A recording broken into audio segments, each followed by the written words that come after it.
Ya, baik. Selamat datang kembali di channel Tanya Soal. Di video kali ini kita akan bahas soal CBT-UNY untuk literasi bahasa Inggris. Di sini ada satu buah wacana yang digunakan untuk menjawab beberapa soal, sekitar 5 soal.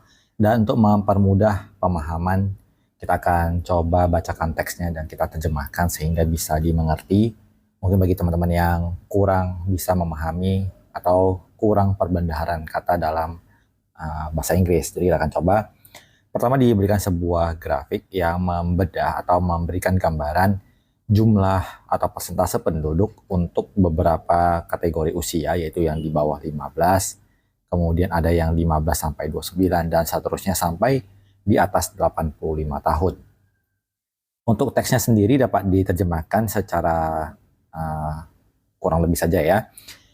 Japan's population distribution is highly variable. Jadi katanya adalah distribusi dari populasi penduduk Jepang sangatlah bervariasi. Jadi karakter penduduk yang tinggal di daerah yang bergunung katanya telah menyebabkan populasinya ini terkonsentrasi di daerah dataran rendah. Kemudian peningkatan populasi di sana bagaimanapun diserap ya, di dalam berbagai wilayah perkotaan, kemudian daerah-daerah di pedesaan, di daerah distrik pedesaan katanya menurun secara drastis. Hal ini memiliki efek yang mengurangi konsentrasi populasi di wilayah yang terbatas. Kemudian the striking demographic feature, berarti fitur demografi yang sangat mencolok setelah Perang Dunia Kedua adalah penurunan angka kelahiran dan death rates, yaitu laju kematian. Kemudian menyebabkan banyak keluarga memiliki lebih sedikit anak dan kondisi kesehatan yang berkembang secara baik ya. Kemudian populasi Jepang katanya memiliki perlambatan pada akhir dari abad ke-20 dan kemudian stagnan. Stagnan itu berarti dia mendatar grafiknya untuk dekade pertama di abad ke-21. Pada akhir dari dekade tersebut, Jepang adalah salah satu negara dengan tingkat kelahiran yang terendah, mengalami penurunan populasi secara tahunan, meskipun faktanya bahwa harapan hidupnya adalah yang tertinggi di dunia.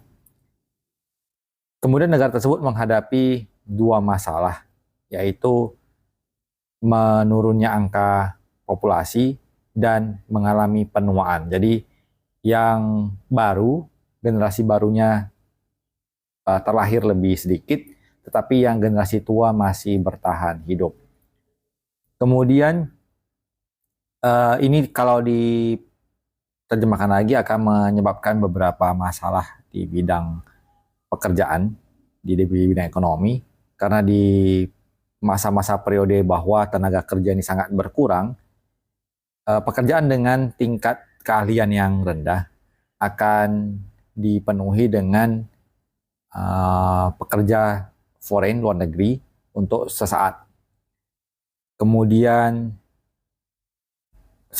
pengaturan seperti ini bisa dihentikan ketika adanya penurunan di masa ekonomi. Jadi teks ini kurang lebih dapat diartikan sedemikian. Kemudian pertanyaannya kita tampilkan di sebelah kanan supaya nanti tidak perlu di scroll atas bawah lagi. The graphs aim to, jadi grafik yang ditampilkan ini apa tujuannya? Kalau kita baca yang di option A, menunjukkan populasi yang seimbang pada populasi di Jepang. Justru tadi di awal disebutkan bahwa populasinya tidak seimbang. Jadi yang di bagian A sudah pasti salah. Kemudian kita lanjut yang di bagian B, display the proportion of Japan population by age. Jadi ini adalah distribusi populasi berdasarkan usia, jadi jawabannya benar. Di bagian C, explain that the Japanese life expectancy is extraordinary. Jadi menjelaskan tingkat harapan hidup di Jepang sangatlah luar biasa. Ini tidak bisa kita sahkan pernyataannya benar karena kita tidak membandingkan dengan grafik dari negara lain, kecuali kalau grafik di negara lain misalnya usia 60 ke atasnya tingkatnya kecil, dibandingkan dengan Jepang, baru kita bisa menyimpulkan hal demikian. Jadi yang ini juga pasti belum tepat. Yang di bagian D membuktikan bahwa orang-orang Jepang hidup lebih lama dibandingkan negara lain. Ini kasusnya sama dengan yang di C. Graf ini tidak menunjukkan perbandingan dengan negara lain. Yang di bagian E, so that Japanese people under 15 exceed those over 55. Jadi katanya bahwa yang di umur di bawah 15 lebih banyak dibandingkan umur 85. Secara grafik nilainya pernyataan ini adalah benar, tetapi ini bukanlah tujuan orang mencantumkan grafiknya. Karena kalau hanya untuk dua hal ini, mengapa grafiknya tidak mencantumkan dua seperti ini saja? Mengapa dia harus menampilkan sisanya? Jadi yang paling tepat adalah jawaban yang ada di option B. Baik, kita lanjut ke soal berikutnya dengan teks yang sama, tidak perlu kita terjemahkan lagi. Jadi berdasarkan teks yang ada, kita dapat mempelajari bahwa fitur demografi ini, yaitu penurunan angka kelahiran dan kematian, terjadi karena titik-titik. Kalau kita perhatikan bahwa jawabannya ini adalah yang ini, lebih sedikit anak-anak dan kondisi kesehatan yang berkembang. Jadi kalau kita membaca jawabannya, yang memenuhi jawaban tersebut adalah jawaban yang ada di option A.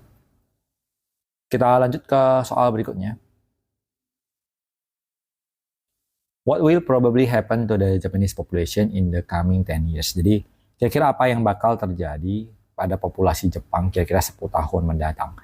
Berarti kalau kita perhatikan yang di option A, more babies will be born, ini justru tidak sesuai karena berdasarkan statistika penurunan jumlah kelahiran berarti jumlah bayi yang dilahirkan kemungkinan semakin berkurang.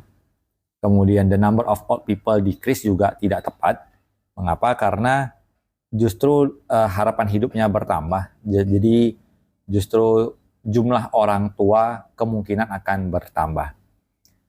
Di option C katanya, young families do not want to have babies. Jadi kata do not want ini keinginan, bukan hal yang sesuai, karena kalau kita baca adalah bahwa terjadinya keluarga-keluarga yang kalau kita simpulkan adalah ini. Angka kelahirannya kecil, kemudian disebabkan lagi, coba kita cari.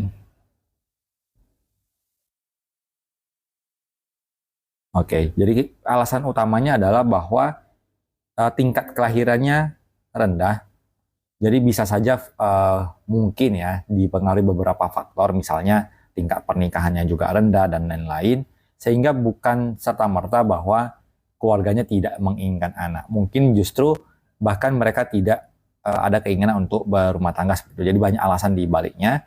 Yang jelas adalah penurunan tingkat populasinya. Yang mungkin terjadi adalah di option D. Orang-orang yang berusia tua, lanjut usia di atas 50 tahun, kemungkinan akan bertambah banyak dibandingkan periode sekarang.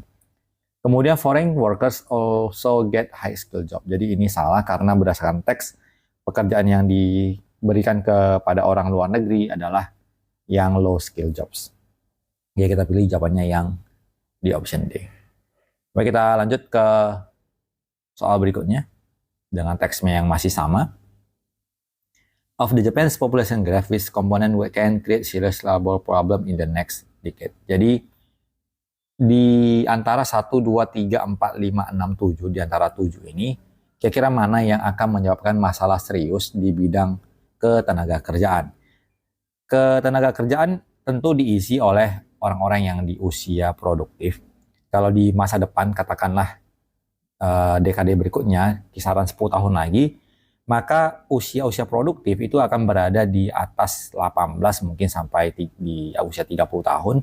Berarti mereka-mereka sekarang yang berada di usia 15, 10 tahun mendatang menjadi kisaran umur 20-an, dan itu menyebabkan kekurangan tenaga kerja. Jadi masalah utama yang ada adalah sedikitnya jumlah anak-anak yang masih berada di bawah 15 tahun. Kita lanjut ke soal berikutnya.